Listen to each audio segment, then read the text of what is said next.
రోజువారీ పని ఒత్తిడి మిమ్మల్ని ఇబ్బంది పెడుతుందా? చికాగ్గా ఉందా?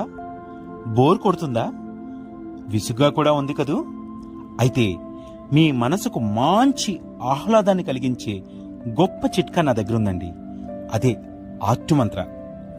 ఈ వీకెండ్ మీరు సరదాగా మాదాపూర్లోని స్టేట్ ఆర్ట్ గ్యాలరీలోని జాతీయ స్థాయి చిత్ర ప్రదర్శన మీరు వీక్షించారంటే అబ్బా, మీకు దొరికే ఆనందం, ఉల్లాసం అంతా ఇంత కాదండి. అది నా మాటలతో చెప్పడం కాదు, మీరు స్వీయ అనుభవంలోనే ఆస్వాదించగలరు. ఇంకెందుకు ఆలస్యం, దాని గురించి తెలుసుకుందామా? అక్కడ స్టేట్ ఆర్ట్ గ్యాలరీలోని ఆ ఫస్ట్ ఫ్లోర్ గ్యాలరీలోకి అడుగు పెట్టగానే అద్భుతమైనటువంటి కళాఖండాలు దేనికదే గొప్పగా